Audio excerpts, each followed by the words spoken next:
నమస్తే.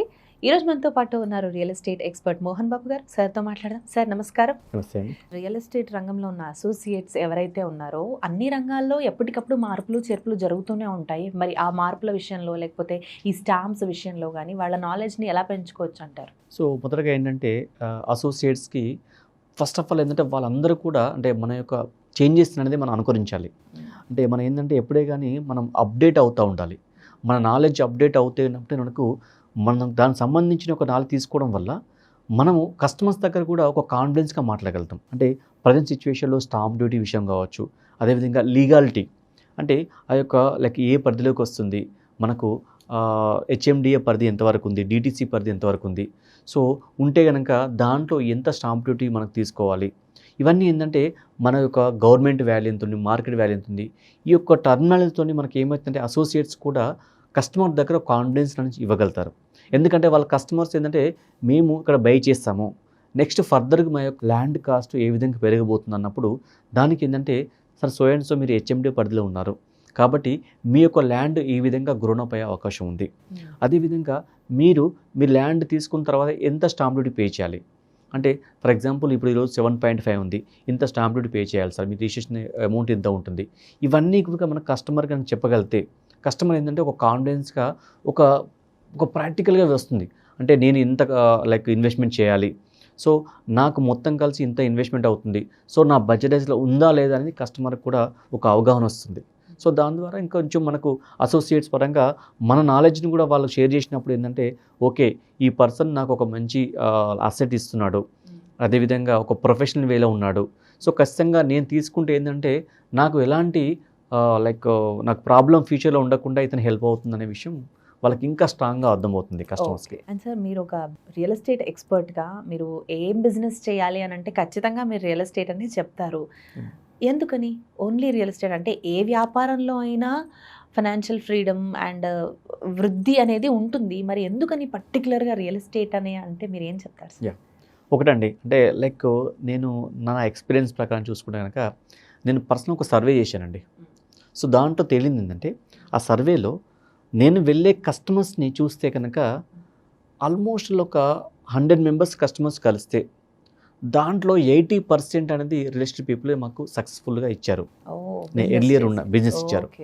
జస్ట్ అంటే మీ నమ్మరు, మేము వెళ్ళిన లైక్ ఆ ప్రపోజల్ ఇచ్చిన తర్వాత ఫస్ట్ టైంలోనే 2 lakhs 3 lakhs ఇలా అంటే వాళ్ళు మొదటిసారే మనం వెళ్ళేసి క్లోజ్ చేసుకుని రావడం జరిగింది అన్నట్టు. వీళ్ళంతా వాళ్ళు చూసుకుంటే వాళ్ళు ఒక్కోసారి బ్యాక్గ్రౌండ్ చూసుకుంటే కనుక almost all real estate background. So ఎందుకు అంటే ఆ డిమాండ్ ఎందుకంటే మీరు over a period of time ఒక 30-40 years కనుక చూసుకుంటే కనుక మనము తీసుకున్న ఒక ఏరియాస్ను ఈరోజు మనం గచ్చిబౌలి చూసుకోండి ఆల్మోస్ట్ ఆల్ 2 lakhs ప్లస్ ఉంది అక్కడ పర్ గజం. ఒకప్పుడు మనకి ఏంటంటే అక్కడ ఎకరం కూడా 2 lakhs లేకుండే. సో ఈరోజు ఎన్ని 100 years అంటే మనం 100 times కాదు 500 times 1000 times పెరిగిన రోజులున్నాయి. అంటే ఇంకా పెరుగుతుంది. సో అంటే ఎందుకు అంటున్నాం అంటే దీంట్లో ఎందుకు అంత డిమాండ్ ఉంటుందంటే ఏ ప్రోడక్ట్ కూడా అంత డిమాండ్ ఉంటుంది. ఎందుకంటే మీరు అందరూ అంటే ఉన్నారు మనకు భూమి అనేది ఎప్పుడు పెరగదు, మనుషులు పెరుగుతూ ఉంటారు. సో ఇది లైక్ అందరూ చెప్పేదే మనము చెప్తున్నాము. ఆబ్వియస్లీ ఈరోజు మన యొక్క హైదరాబాద్ అనేది విస్తీర్ణం పరంగా అనేది ఎప్పుడు అంటే పెరగదు కదా. సో సేమ్ భూమి అంతే ఉంటుంది కానీ మనుషులు మాత్రం పెరుగుతూ ఉన్నాం, రోజు రోజుకు పెరుగుతూ ఉన్నాం. ఆ ఒక్క బేసిక్ థింగ్ చాలండి.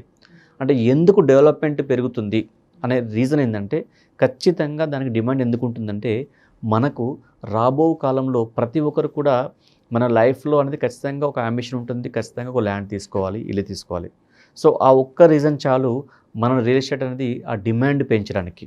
సో మన లోపల కూడా చాలామంది కూడా ఏంటంటే దీన్ని ఒక ప్రొఫెషనల్గా తీసుకుంటే సో మీరు దేంట్లో ఎనీ ఆర్గనైజేషన్లో ఎనీ ఫీల్డ్లో ఉన్నా కానీ ఈ గ్రోత్ మాత్రం రాదండి.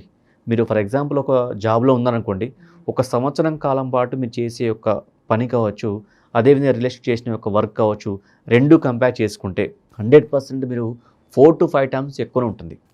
సో కాకపోతే ఏంటంటే చాలామంది ఏంటంటే దీన్ని ఒక లైక్ వాళ్ళ యొక్క ప్రైమరీ థింగ్ తీసుకోవట్లేదు. అంటే ఏదో చేస్తున్నామని చెప్పి ట్యాగ్ వేసుకొని వెళ్ళడం కాదు.